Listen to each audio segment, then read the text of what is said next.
Catherine Reed was used to walking into rooms and being in control, but that afternoon, she stepped into her daughter's nursery and froze. There, on the carpeted floor, lay a man she barely knew. A man with the posture of a soldier, the rough edges of a life lived hard, and the gentlest smile she'd ever seen. Between his arms, her twin baby girls were curled up fast asleep, as if the world outside didn't exist. And for the first time in years, neither did her walls. If you believe some moments can change the course of an entire life, stay with us. And if you'd like to hear more stories of quiet courage, healing, and unexpected kindness, consider subscribing. It helps us bring you more true-feeling stories that linger long after they end. Now, let's begin. Rain streaked the wide glass windows of the Kingsley estate, each drop catching the soft glow of the driveway lamps. Catherine Kingsley stepped out of her black sedan, the sound of her heels muted by the heavy downpour. She had not planned to be home this early. The final meeting in Chicago had been canceled last minute, and instead of staying the night at her hotel, she had taken the first flight back. She wanted to see her children. She told herself it was just to check in, make sure the new nanny had things under control. But deep down, she missed them in a way she rarely admitted. Inside, the house was still. Not the kind of stillness that comes from emptiness, but the deep, velvety quiet of a home that is settled for the night. Her assistant had already gone home. The night staff kept their respectful distance. Catherine moved down the long marble hall toward the west wing, her heels clicking in a slow rhythm. As she passed the kitchen, she noticed the faint scent of chamomile tea lingering in the air, along with something else. Laundry detergent, clean and comforting. The twins' bedroom was at the very end. She reached for the brass handle, hesitated for a beat, then turned it slowly. The door creaked just enough to make her wince. A warm, golden light spilled from the bedside lamp, and the soft patter of rain against the window filled the space. What she saw next stopped her breath. On the floor, between the twin beds, lay Mason Cole. His tall frame was curled just enough to fit beneath the shared blanket that covered him and the two small bodies beside him. One of his arms was draped protectively over the children, his hand resting lightly on the back of the smaller twin. The other child's tiny hand was clutching the fabric of his sleeve. Their faces, peaceful and slack with sleep, pressed into the warmth of the blanket. The air was thick with the mingled scent of rain-damp clothes and the faint sweetness of baby shampoo. Mason's hair was a little messy, as if he'd run his hands through it one too many times before exhaustion took over. His breathing was slow, steady. His face, in repose, carried lines that spoke of years spent seeing too much and saying too little. His uniform jacket was folded neatly at the foot of one bed, leaving him in a simple gray t-shirt that stretched across his broad shoulders. His boots were placed side by side, laces tucked in, a soldier's habit he'd never shaken. Catherine's first reaction was confusion. Why was he here? Mason was the night security guard, not the nanny. She had never authorized him to be anywhere near her children's bedroom, let alone asleep on the floor with them. A flash of irritation prickled at her, the same reflex she had toward any breach of her strict household rules. But before she could summon the will to wake him, something in the scene held her still. The children. They were relaxed in a way she rarely saw. Even with the best nannies, bedtime had always been a struggle, especially after the divorce. They woke often, restless, sometimes crying out. But now, both of them were wrapped around this man as if he were the anchor in their small, uncertain world. And he was lying there, not on a guest chair or leaning against the wall, but on the hard wooden floor, sharing the thin blanket with them. She stepped inside quietly, her designer heels sinking into the plush rug. The closer she got, the more she noticed. The twins' breathing matched his, a perfect, unspoken rhythm. The tension she had grown accustomed to seeing in their little bodies was gone. She thought she saw the faintest smile tug at the corner of Mason's mouth as one of the twins murmured something in her sleep. Catherine had met Mason only a few weeks earlier when her head of security recommended him for the night shift. A veteran, they'd said, with a clean record and an unshakable sense of duty. She had barely spoken to him, just enough to note that he was polite, concise, and kept his eyes respectfully lowered. He was here to work, nothing more. And yet, here he was. Her mind flickered to all the possibilities. Had something happened? Did the nanny leave? Was one of the twins sick? But no. The soft rise and fall of their chests told her they were fine. It was something else, something that didn't fit neatly into a column on a staff report. And that unsettled her. She lingered at the doorway, torn between waking him and letting the moment stretch. The rain outside deepened, a steady percussion against the glass, and she found herself unwilling to break the fragile bubble of peace in the room. Mason shifted slightly, tucking the blanket closer around the smaller twin without opening his eyes. His hand lingered there, protective, as if he'd done it in his sleep 100 times before. Catherine's pulse slowed. The irritation she'd felt melted into something unfamiliar. Warmth, yes, but laced with a hint of vulnerability she hadn't allowed herself in years. For a moment, she wasn't the millionaire CEO returning from a business trip. She was just a mother, standing in the quiet, watching her children sleep safe in the care of a man she barely knew. Her phone buzzed in her pocket, snapping her back. She ignored it. Instead, she leaned against the doorframe, studying the lines of Mason's face, the rough stubble on his jaw, the way his presence seemed to steady the entire room. And she wondered, not for the first time that night, what kind of man sleeps on a cold floor just to keep 2 children from waking alone? That question, she knew, was going to stay with her. The morning light in the Kingsley estate was soft, but cold, spilling across the polished floors in thin ribbons. Catherine stood at the head of the breakfast table, her coffee cooling in her hand. She had been up since dawn, replaying the image of Mason sleeping on the floor with her twins. At first, she'd told herself it was a one-time lapse in judgment. But as the hours passed, that explanation felt too neat, too easy. When Mason appeared in the doorway, his uniform jacket buttoned to the collar, hair damp from an early shower, she didn't waste time on pleasantries. "I'd like to know," she began, her voice low but firm, "why you were in my children's room last night." He didn't flinch. He just stepped inside, standing with his weight balanced like someone used to being evaluated. "They couldn't sleep," he said simply. "I stayed until they did." "That doesn't answer my question," Catherine pressed. "Why were you in there at all? That's not your job."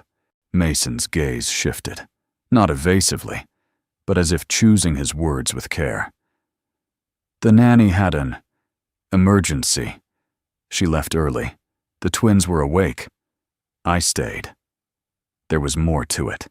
She could feel it in the pause between his sentences, in the way his shoulders tightened slightly under the crisp fabric of his jacket.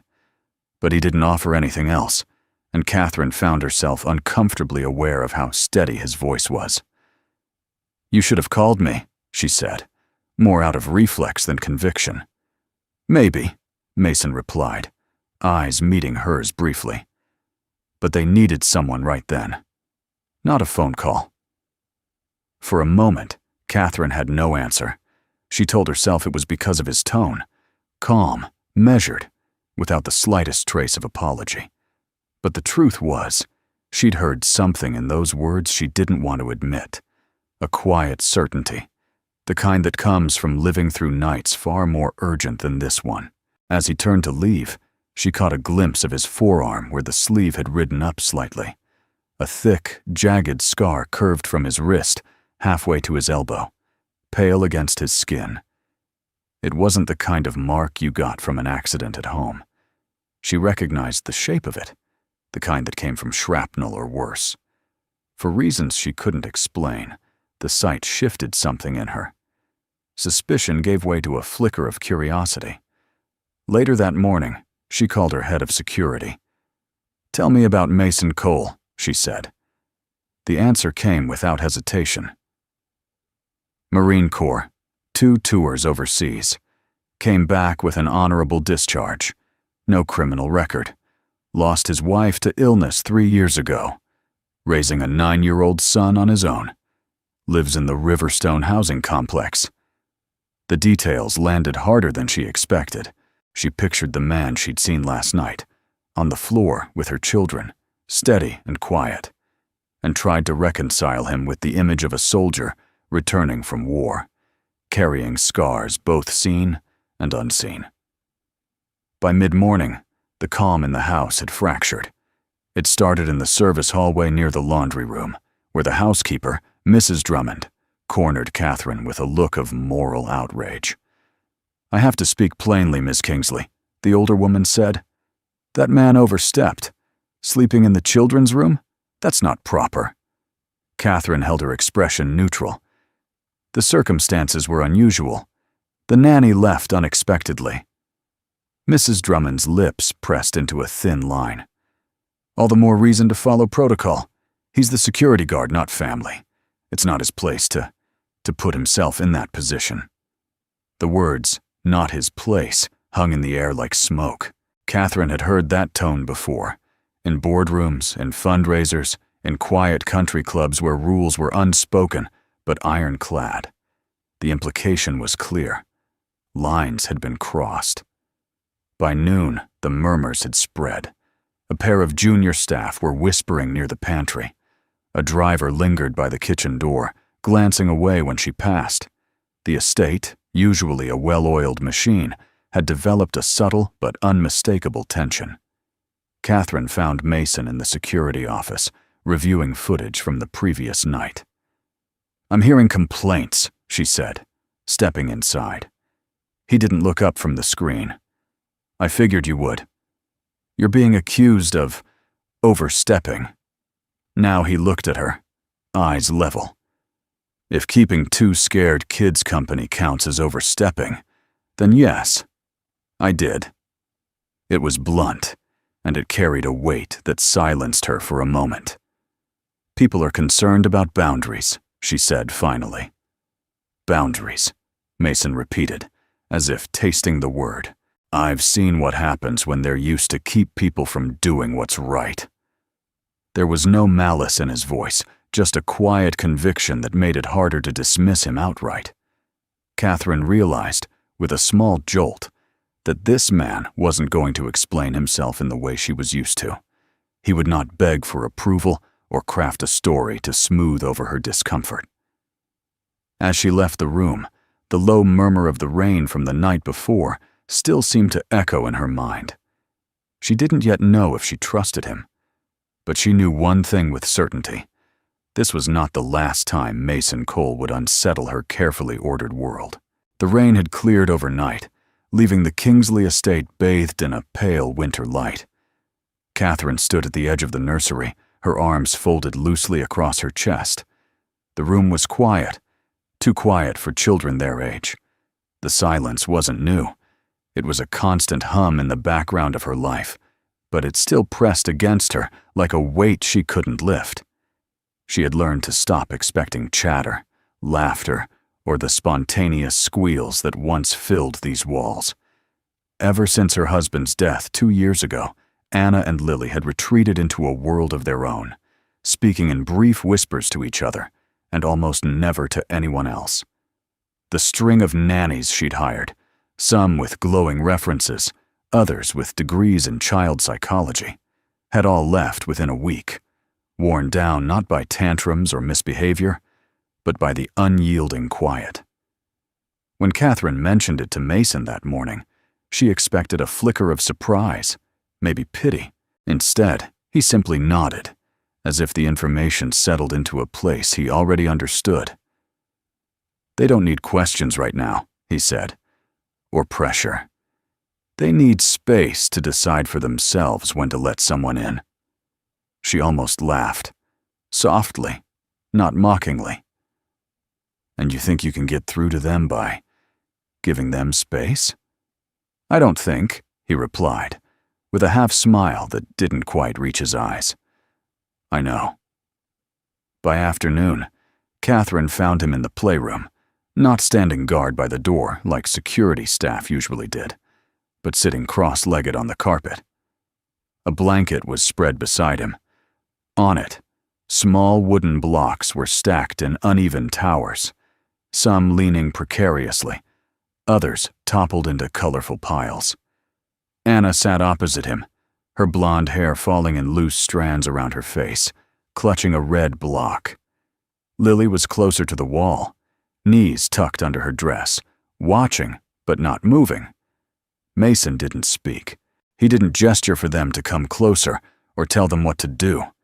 He simply picked up 2 blocks and began stacking, slow and deliberate, as if he had nowhere else in the world to be.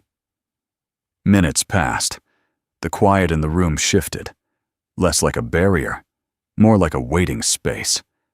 Anna edged forward first, her small hand setting a block on top of his stack. Mason didn't comment, just moved a different block closer to her. The simple, unspoken exchange repeated until Anna was kneeling on the blanket beside him. Then, unexpectedly, she tugged at his sleeve. Mason glanced down. She pointed toward a mismatched pile of blocks and then to an empty corner of the blanket. He understood immediately.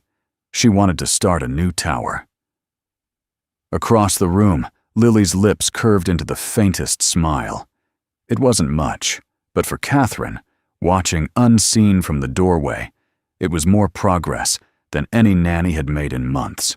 After nearly half an hour, Mason reached for the folded napkin sitting on the low table. "Want to see something?" he asked. Not to both, not loudly, but gently, his eyes flicking from Anna to Lily. He flattened the napkin on the blanket, smoothing its edges. Then, with precise, deliberate folds, he shaped it into a sharp, triangular pennant. "This," he said quietly, "is a battle flag. You carry it when you have to move forward, no matter how scared you are." Anna tilted her head, watching intently. Lily, for the first time, slid a little closer. Mason handed the flag to Anna, then took another napkin and began folding again. Slower this time, letting the girls see each step. The corners tucked in just so, the center crease pressed firm, the triangle forming like a secret revealed. When he finished, he placed it in front of Lily. She didn't touch it right away, but her gaze stayed fixed on the small white flag. "You keep it," Mason said softly. "Both of you. It's a reminder. Every time you feel like hiding, you remember you've still got it in you to stand." Catherine felt a strange pull in her chest. There was no grand speech, no coaxing, just a simple ritual, done with the kind of care that made even a folded napkin feel like something sacred. And yet, there was something in his tone, a gravity, that hinted at a past most people couldn't imagine. Later, as the girls drifted back to their corner with the flags in hand, Mason stayed seated on the floor, stacking the last of the blocks alone. He didn't look toward the doorway, but Catherine had the odd sense he knew she was there. When she turned to leave, she caught herself glancing at the napkins again. She didn't know what battles this man had fought, or why he carried them quietly in his shoulders and in his hands. But she knew one thing.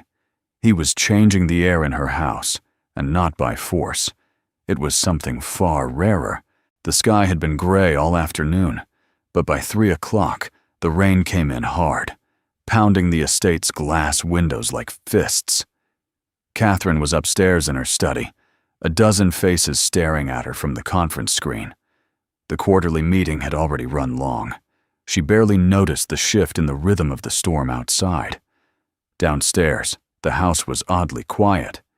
The temporary nanny, hired just 2 days earlier, had vanished somewhere between the kitchen and the staff lounge, muttering something about needing to make a phone call. Mason, making his usual rounds, paused at the end of the hallway that overlooked the back garden. Through the rain-streaked glass, a flash of movement caught his eye. A small figure darting across the lawn, dress plastered to her legs by the downpour. Anna. He didn't think. He just moved. Boots splashed through the tiled entry as he shoved open the rear door. The cold hit him first, then the sound. The unrelenting hammer of rain, the wind twisting his shirt against his back. Anna was halfway across the yard, her blonde hair a wet halo. She was calling out for something, though her voice was swallowed by the storm. Then he saw it. A small tabby cat perched precariously on the stone edge of the ornamental pond. The water below churned from the force of the rain, the slick stones glistening like glass. "Anna!" Mason's voice cut through the weather, firm but not loud enough to frighten her. She didn't look back. One tiny foot slid on the soaked grass, her arms flailing for balance. He was already running. The ground under him was mud and hidden roots. His boots skidded more than once. He closed the gap just as she stepped onto the first stone of the pond's border. A single, terrible second. Her foot slipped sideways, her center of gravity tipping toward the dark water. Mason lunged, his arm hooking around her small frame. He twisted as they fell, his back taking the brunt as they hit the wet ground. The impact drove the breath from his lungs. A sharp sting flared along his forearm where it had scraped a jagged rock. Anna clung to him, eyes wide, her chest heaving. The cat bolted to safety on its own, tail high, as if nothing had happened.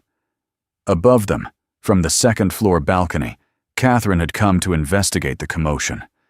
She stood frozen, hands gripping the railing, watching the man who only days ago had been a name on a staff roster. The rain blurred everything, softened the edges, but she could see the instinct in his movements, the way he had shielded her child without a second's hesitation. Mason shifted to his knees, one arm still steady around Anna. "You okay?" he asked, searching her face. She gave a small nod, then buried her head against his chest. By the time they reached the covered patio, Catherine was already there, umbrella forgotten on the chair behind her. She knelt beside Anna, brushing wet hair from her daughter's face. "Go inside, sweetheart. Get dry clothes." Anna hesitated, then slipped away toward the house. Catherine's gaze moved to Mason. His shirt clung to him, the fabric torn at the sleeve where blood mixed with rainwater. "You're hurt," she said. "It's nothing." He glanced at the scrape, flexed his fingers. Better me than her. It should have been simple, gratitude, perhaps even a thank you, but the moment fractured almost immediately. From the far end of the patio, Richard Cole, the estate's head of security, stepped forward. His voice was sharp, cutting through the sound of the rain. "You had no authorization to leave your post," Richard said. "You're here to handle security, not chase cats and play hero. That's for the domestic staff." Mason's jaw tightened. She was about to fall in. "You still broke protocol." Richard's eyes flicked toward Catherine. "For the safety of the household, I recommend he be reassigned off-site immediately." The words hung in the damp air. Catherine's instinct was to argue, but part of her knew Richard wasn't wrong about the rules. The staff was meant to stay in their lanes. Boundaries existed for a reason. And yet, she could still see Mason in the rain, his body twisting mid-fall, so Anna wouldn't hit the ground, the protective way his arms had wrapped around her. "Let me think on it," she said finally. Richard gave a curt nod and stepped back, but Mason's eyes stayed steady on hers. There was no plea there, no defensiveness, just a quiet certainty that he'd do it all again if it meant keeping the child safe. When Catherine returned to her meeting, the voices of her colleagues blurred into background noise. All she could see was the image from the balcony, framed in the storm. A man who claimed no authority, no special role, and yet had acted as if it was the only role that mattered. She wasn't sure what troubled her more, the break in protocol, or the fact that for the first time in years, she'd felt something she couldn't quite name. The rain had stopped by the time Mason's shift ended, leaving the streets slick and reflecting the jaundiced glow of street lamps. He took the bus to the edge of town, the ride long enough for the adrenaline of the afternoon to fade into a dull ache in his arm and a sharper one in his chest. His building was the kind of place no one photographed for rental listings, paint curling away from the bricks, mailboxes dented and rust-stained. He climbed the narrow stairwell to the second floor, key ready in hand. When the door opened, the smell of something warm and faintly sweet greeted him. Eli was sitting cross-legged on the worn couch, a school workbook open on his lap. The boy looked up, his grin immediate. "Dad, you're home." Mason's shoulders eased. He closed the door behind him, setting his bag down in the corner. The apartment was small. 2 rooms, a kitchenette, and a bathroom with a door that didn't quite shut all the way. The wallpaper had peeled in long strips near the window, and the refrigerator hummed like it was straining to breathe. Inside, it held only a carton of milk, half a loaf of bread, and a jar of peanut butter. Yet somehow, it felt full, because of the boy. Eli hopped off the couch and crossed the room in a few steps. "You're soaked," he said, touching his father's damp sleeve. "Caught in the rain," Mason replied with a faint smile. He tousled Eli's hair, then lowered himself onto the couch. "How was school?" The boy shrugged. "Math test tomorrow. I think I got it." His eyes searched Mason's face, as if measuring how much he could ask. "Everything okay at work?" "Fine." The answer was automatic, but Eli seemed satisfied enough.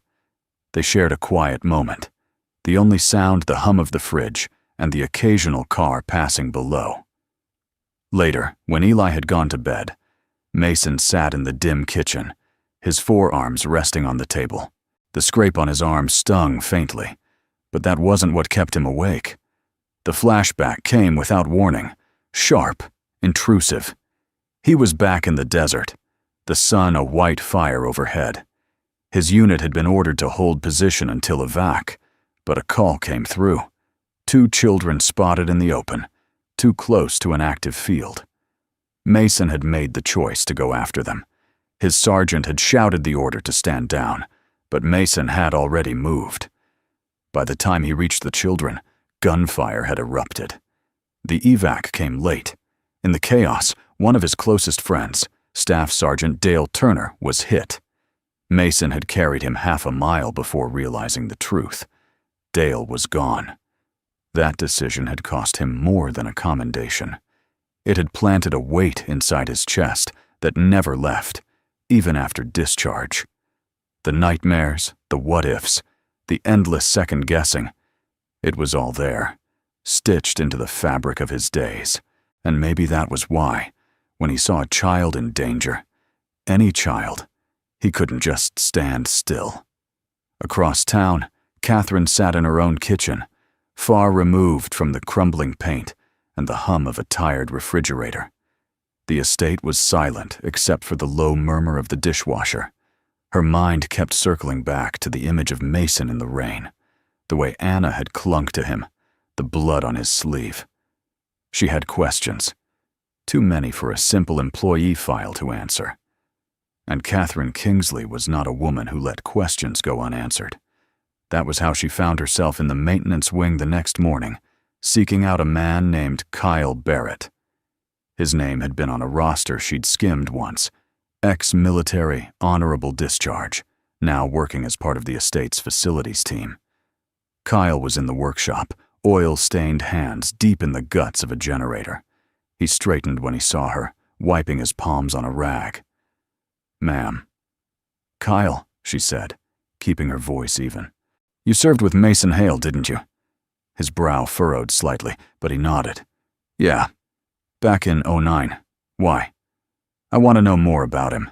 The man, not the employee." Kyle hesitated. "That's not a simple story. I have time." Kyle set the rag down, leaning against the workbench. He was one of the best soldiers I ever knew. Smart, steady under fire, but he exhaled slowly. He blames himself for something that wasn't his fault. We were in Kandahar. There was a situation. 2 kids in danger. Mason went after them. We got them out, but we lost Turner that day. Mason never forgave himself. Came back stateside, and never quite put the uniform down, if you know what I mean. Always watching, always ready to step in. Catherine absorbed the words, the pieces of a puzzle starting to align, the way Mason hovered near the twins without smothering them, the instinct in his movements, the quiet weight in his eyes. Kyle continued. He's not the kind of man who'll tell you this himself. Doesn't want pity. He just carries it. And maybe that's why he can't walk away when someone's at risk, especially kids. When Catherine left the workshop, she felt the shift. Her suspicion hadn't evaporated. Years of guardedness didn't vanish in an afternoon. But something else had taken root alongside it. Understanding, maybe. Or something uncomfortably close to respect. Back in his apartment, Mason sat on the floor beside Eli's bed, watching his son sleep. Outside, the city hummed, indifferent. But here, in this small, imperfect space, there was warmth enough to keep the dark at bay. For now, the call came just after sunrise, when the pale light was still spilling cautiously into Mason's kitchen. He had been pouring coffee into a chipped mug, the kind that had survived moves and deployments, when his phone buzzed. The name on the screen made him freeze. Catherine Kingsley. For a moment, he considered letting it go to voicemail. Then Eli's sleepy voice floated from the doorway. "Aren't you going to answer, Dad?" Mason thumbed the green icon. "Hello?" Catherine's voice was cool, but not cold. "Mr. Hale, I'd like to speak with you. In person. Today." 2 hours later, Mason stood once again in the marble foyer of the Kingsley estate, feeling like he'd stepped into another world. Catherine was waiting in the sunroom, dressed in a tailored cream blouse, her hair pulled back into a sleek knot. Sunlight caught in the rim of her coffee cup, but her eyes stayed on him. "I've reconsidered," she began. "What happened with Anna? It showed me something I can't ignore. You have instincts I value. But if you come back, it will be under clear, lawful terms. No overnight stays unless explicitly approved. No unsupervised outings without my consent. Everything documented." Mason stood there, hands loosely at his sides, absorbing the words. The offer was a lifeline, but it came with barbed edges. "Why me?" he asked quietly. "Because the twins respond to you," she said simply, "and because I think you might be the kind of man who can help them find their way back to the world." He didn't answer right away. The memory of his last assignment here, ending in rain, blood, and a security reprimand, still stung. He had failed before. He could fail again. And this time, the cost might not just be his job, but the trust of 2 little girls who'd already lost too much. Catherine's voice softened. "If you'd rather decline, I'll understand." That night, Mason sat at the small kitchen table, the Kingsley contract lying between him and Eli. His son was working through a bowl of cereal, spoon scraping faintly against ceramic. "You don't want to go back?" Eli asked, glancing up. Mason exhaled slowly. "It's not that simple. What if I mess it up again? What if I—" "Dad," Eli interrupted, his voice clear and steady. "If someone believes you can do something good, you don't walk away just because you're scared. You told me once, courage isn't not being afraid. It's doing it anyway." The boy's gaze held his. Mason felt something tighten in his chest, then loosen. The next morning, he returned to the estate. The security gate opened without hesitation this time, but he could feel the eyes of the guards tracking him. Inside, The atmosphere was polite but brittle. A few staff members exchanged stiff nods. Others didn't bother hiding their disapproval. The head housekeeper whispered something to a maid as he passed, her expression pinched. In the playroom, the twins sat on the floor, a half-built train set sprawling across the rug. Anna's hair had come loose from its braid, and Lily was absently twirling a wooden caboose in her hands. When they saw him, Lily's mouth twitched into a shy smile. But Anna stood, clutching a small stuffed fox. She walked toward him, her bare feet silent on the carpet. Mason crouched to meet her gaze. "Hey, kiddo." She hesitated, eyes darting between his face and the toy in her hands. Then, in a voice so soft he almost thought he'd imagined it, she whispered, "Uncle M." It was the first sound she had made to anyone outside her sister in months. For a beat, the whole room seemed to hold its breath. Even Catherine, who had stepped quietly into the doorway, froze where she stood. Mason felt a rush of heat behind his eyes. He swallowed, managing a small smile. "That's me," he said gently. Anna's fingers tightened around the fox before she handed it to him, as if entrusting him with something precious. Catherine didn't speak until later, when they crossed paths in the hall. "For what it's worth," she said quietly, "I think you made the right choice." So did he. The late afternoon light slanted through the Kingsley Estate's library windows, painting the floor in amber stripes. The twins were in the next room, absorbed in a puzzle, their soft murmurs drifting like the sound of distant waves. Mason sat in one of the deep leather chairs across from Catherine, a porcelain teacup cradled in her hands. They had started meeting here after the girls' lessons, small, unplanned conversations that grew longer each day. Today, Catherine broke the silence first. "I used to hate this time of day," she said, eyes fixed on the shifting light. "Twilight. My father always left around now, when I was little. Said he had business. Sometimes he never came back for weeks." Mason looked at her, sensing the tension beneath her polished exterior. "You were close to him?" Her lips curved in a faint, humorless smile. "I was close to the idea of him, but every time I thought he'd stay, he didn't. My mother tried, but she was tired. I learned early not to rely too much on anyone. People leave." The last words hung between them like dust in the light. Mason understood that kind of wound, the kind that didn't bleed, but never healed clean. He shifted in his chair. "When I was overseas," he began slowly, "we had a saying. It's not the bullet that kills you, it's the silence afterward. I lost a man once, a friend. My call. Wrong call. I told myself for months that I could have done something different." Catherine's gaze softened. "What did you do?" "What any coward does," he said, his voice low. "I drank, every night. I told myself it was to sleep, but really it was to stop thinking. And it worked, until the day I saw my boy looking at me like I was a stranger. That was the day I stopped." There was no pity in her eyes, only a stillness that felt like respect. "You pulled yourself back." "No," Mason said. "Eli pulled me back.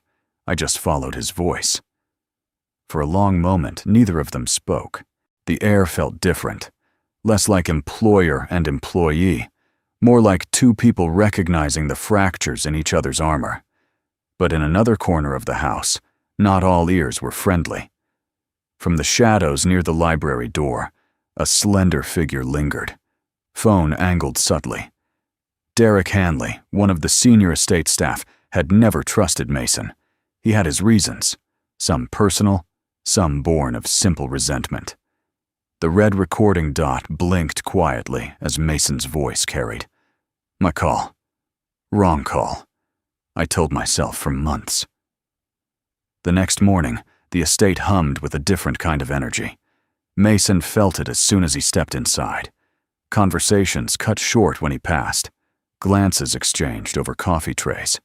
Even the guards at the gate were unusually terse. By noon, he knew why. In the maintenance hallway, Kyle, his old comrade turned building engineer, pulled him aside. "You should know," Kyle said in a low voice. "Someone's been running their mouth. Says you caused a man's death in the field. And they've got an audio clip." Mason's stomach tightened. "They don't know the whole story."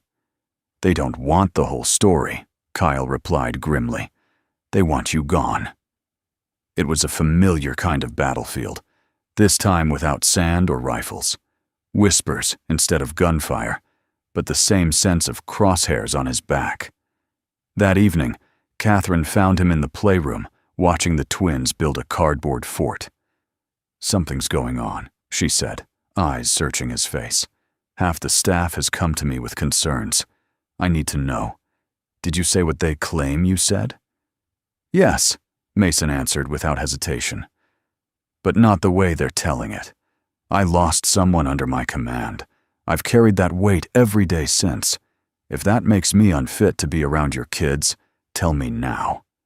Catherine studied him for a long moment, the quiet crackling between them like static before a storm. "I'll decide that for myself," she said at last, but Mason could see it. The question in her eyes. Not disbelief. Not yet trust. Something in between. The rain started as a whisper against the tall windows of the Kingsley estate, growing into a steady percussion that blurred the city lights beyond the glass. Inside, the house was unusually quiet. Catherine had been called to an emergency board meeting downtown, urgent enough that her driver barely waited for the front gates to close before pulling away. Mason had just finished reading to the twins in their upstairs playroom. Anna was curled under a blanket, fighting sleep, while Lily had fallen asleep mid-doodle, crayon still in hand. The warm hum of the night routine was a sharp contrast to what was brewing miles away in the heart of Catherine's company. Across town, in a steel and glass conference room, voices clashed over a projected spreadsheet. Catherine stood at the head of the table, her jaw set. "If we can't lock down that server breach before the contract review tomorrow, Westbrook Holdings walks. That's $80 million in future revenue gone." Her head of IT shook his head grimly. "The intrusion point traces back to a ping inside the home network. It's possible." He hesitated. "Possible someone had physical access." Catherine felt the chill in those words. The estate. The place she had considered the safest point in her orbit. Back at the mansion, the first sign of trouble came not as sound, but absence. Mason noticed it the way soldiers notice when the wind changes. Too quiet downstairs. Then, faint, the muted click of a latch. He moved silently to the hallway, the rhythm of combat training surfacing like an old reflex. From the staircase landing, he caught a shadow sliding along the wall near the ground floor study. And then, the sound that froze him. Anna's muffled whimper from the bedroom behind him. Two paths opened in his mind.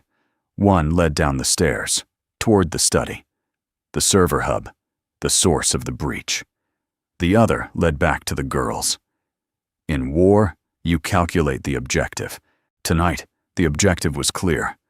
Protect the living.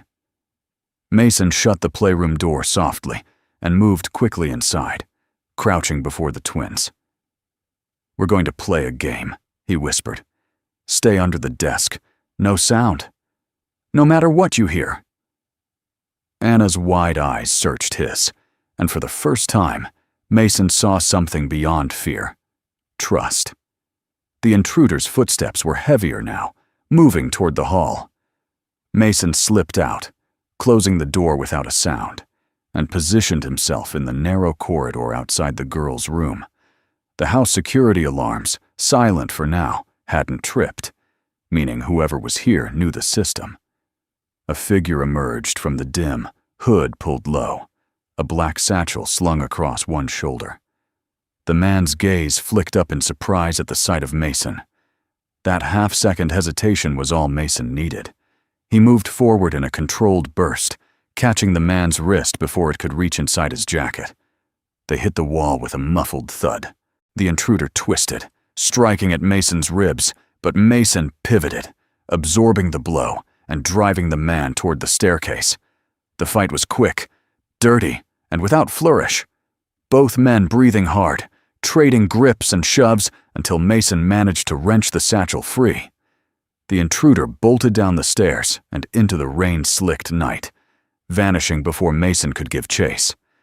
By the time estate security arrived, delayed by the storm and a suspiciously cut comm line, Mason was standing in the foyer, shirt torn, the satchel at his feet. Inside, a portable drive, still warm from the server connection, and beside it, a smashed handheld device that had been halfway through siphoning files when Mason had stepped in. When Catherine returned an hour later, her hair damp from the storm and her voice edged with exhaustion, the head of security laid out the facts. The breach had deepened while she was gone. The portable drive Mason recovered contained fragments of sensitive data, but not all. The rest was gone. He stayed upstairs, one guard noted, didn't try to secure the server room. Catherine's gaze cut to Mason. Is that true?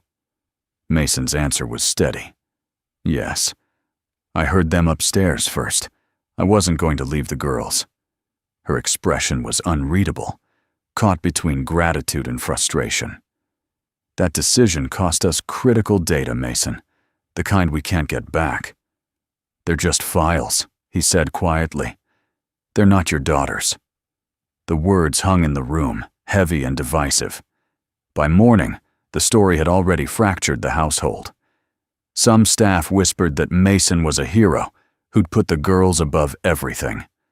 Others muttered that he was reckless, that the company's future, and by extension, the twins' security, was tied to that data. And in the middle of it all, Catherine stood at the threshold of two truths, neither of them easy to hold. The storm had passed, but the air in the Kingsley estate was no less heavy. Overnight, headlines had started to leak. Security breach at Kingsley Global, $80 million contract at risk. Catherine had spent the morning moving between damage control calls and curt responses to board members demanding answers. Through it all, Mason's name kept surfacing, not in the press, but in whispered conversations behind closed doors. By noon, Kyle, one of the maintenance leads and the only person in the house who treated Mason like an equal, asked Catherine for a private word. They met in the side garden, where the wet stone still glistened from last night's rain. Kyle didn't waste time. "You think Mason screwed up last night," he said, his voice low. "But you don't have the whole picture." Catherine crossed her arms, impatient. "I have the picture that matters. We lost critical data because he didn't follow protocol." Kyle shook his head. "That critical data you're so worried about? Half of it was a ghost file. A lure." She blinked. "A lure?" "Yeah. Mason planted it weeks ago. It's rigged with a tracker, low grade, buried deep.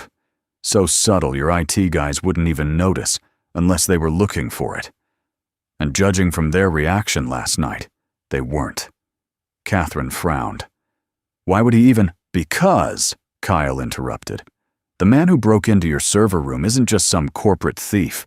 He's tied to a case Mason's been chasing for years. A little girl went missing, daughter of a guy Mason served with in Kandahar. They never found her. Until a few months back, when a lead pointed straight to a tech broker who sells both stolen data and—" he hesitated. "And kids." The words hit like cold steel. Catherine's throat tightened. "And you're saying the man in my house fits the profile? Mason's been in touch with a detective in missing persons. He offered himself as bait, knowing the guy might try to breach a high-value target. The files he let go? They're tagged.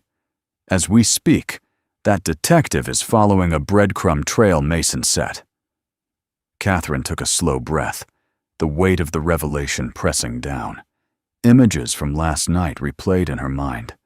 Mason's steady gaze when she'd accused him, the way he'd said, "They're not your daughters." And if he'd gone to the server room instead of the girls? She asked. Kyle didn't hesitate. That man could have grabbed Anna or Lily, and if he got past the gates with one of them. He let the thought hang, unfinished, but suffocating. For the first time since the breach, Catherine felt the tight knot in her chest shift, not loosening, but changing shape. The outrage she'd been nursing turned into something harder to name, a mix of guilt, gratitude, and the uneasy awareness that she might have misjudged the one man in her home who wasn't afraid to stand up to her. "You should also know," Kyle added. "Mason didn't tell you any of this because the op's still live. The less you knew, the cleaner the chain of custody for whatever the cops catch." Catherine turned toward the main house, her heels crunching on the wet gravel. The sky was clearing now, patches of pale blue breaking through the gray, but her mind was still a storm. Mason had risked his reputation, his job, maybe even his freedom, and he'd done it quietly, without asking for trust first. She found herself wondering if that was bravery, or a man so used to carrying the weight alone that he didn't know how to set it down. The house was still when Mason returned from the long, draining day. The storm in the press had softened, though it hadn't disappeared. For now, there was nothing left to argue, nothing left to defend. The girls were safe, the rest could wait. He carried no duffel, no grand gestures, just the old, worn blanket he'd brought that very first week. The same one he'd unfolded on the floor beside the twins' beds when neither would let him near, yet both couldn't seem to sleep without knowing he was close. In the soft light spilling from the hallway, Mason knelt and began spreading the blanket across the hardwood. His hands moved with quiet care, smoothing the creases as if the act itself was a small promise. "I'm here. I'm not going anywhere." Footsteps approached, slow and deliberate. He looked up. Catherine stood at the threshold, still in her silk blouse from the day, her hair slightly loose, not from style, but from fatigue. There was something unguarded in her expression, no trace of the CEO, no shield. Without a word, she stepped into the room. Mason started to rise, but she shook her head. Then, to his quiet surprise, she crossed to the same patch of floor, lowered herself beside him, and sat. The wood was cool under them, the silence so deep they could hear the faint hum of the rain gutters outside. Anna stirred in her bed, her small hand slipping from beneath the covers. Catherine reached up and brushed a strand of hair from her daughter's face, her touch lingering. Lily, already half awake, turned her head toward them, eyes heavy but curious. Mason sat back, watching the way Catherine's shoulders softened in that moment. There was no performance here, no audience, just a mother who'd been holding the world on her back, finally sitting still long enough to feel the weight of her children in her hands. Anna's lips curved faintly in sleep. Lily smiled, small, almost imperceptible, and for the first time since Mason had met them, the air in the room didn't feel fragile. It felt whole.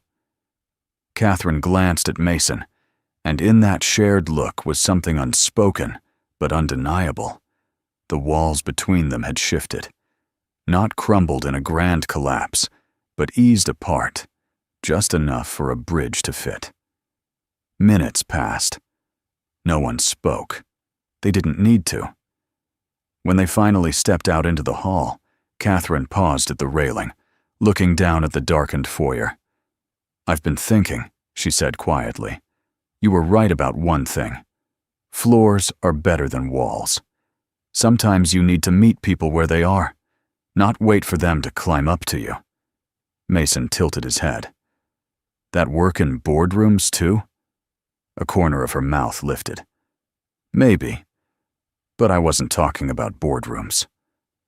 They walked together toward her study. On her desk lay an open notebook, pages covered in fresh ink. "I want to start something," she said. turning one page toward him. A center for kids of veterans, somewhere they can feel safe. Learn, play, rebuild trust.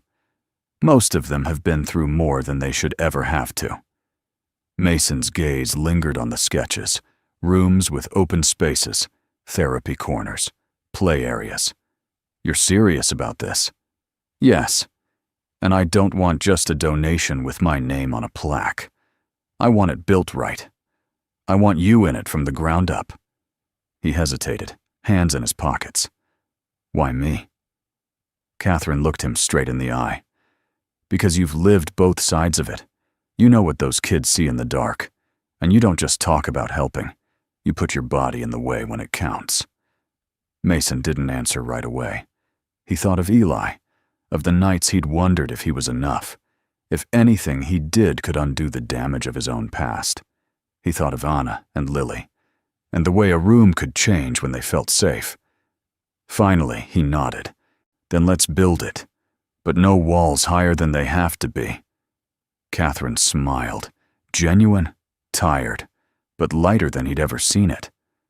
Floors, not walls. And for the first time since they'd met, Mason felt like the ground beneath them might actually hold. 1 year later, the old warehouse on the edge of town was unrecognizable.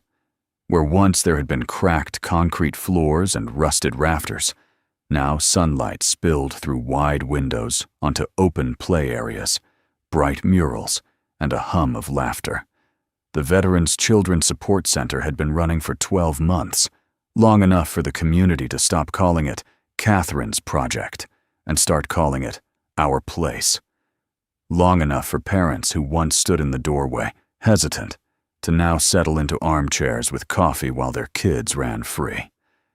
Anna and Lily were among the fastest runners. Their hair streamed behind them as they weaved between tables, trading paper airplanes with 2 other kids in wheelchairs. The sight was pure, unfiltered joy, nothing left of the shadows that used to cloud their eyes. Across the gym space, Eli was running drills with the center's volunteer coach. His stride was long, his throws precise. A scholarship letter from a local high school football program was folded neatly in his backpack. Mason had read it 3 times already.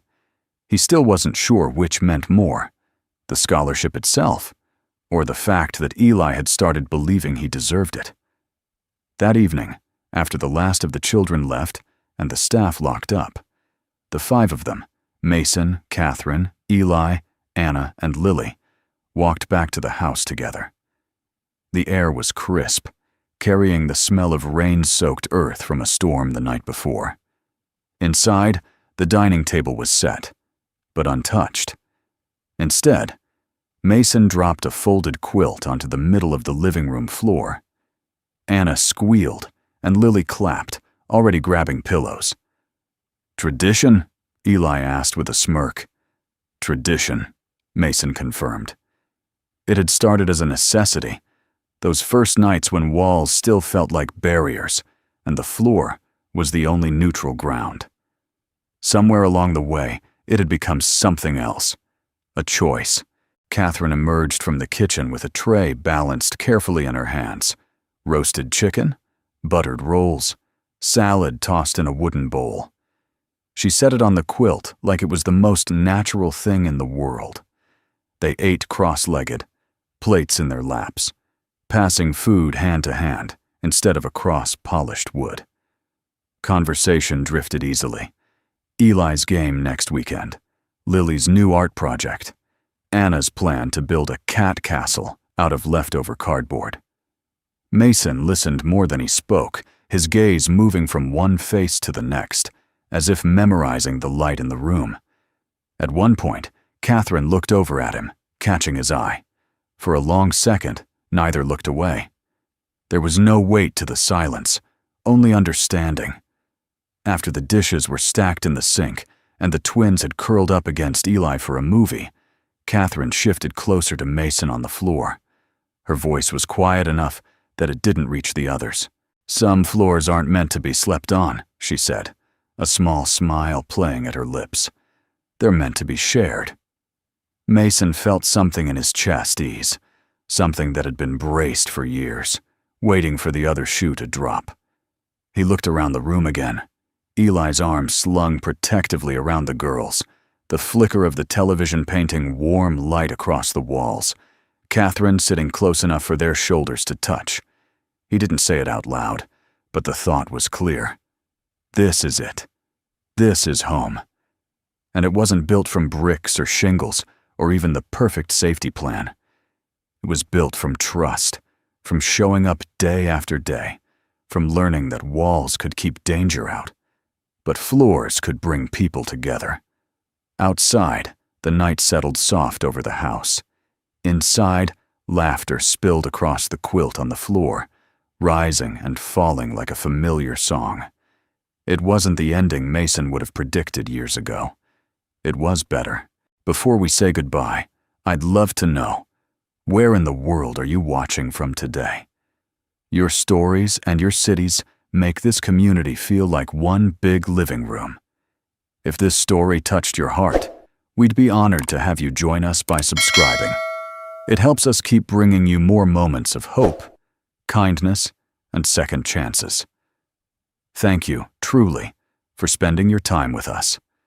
Until next time, take care of yourself and each other.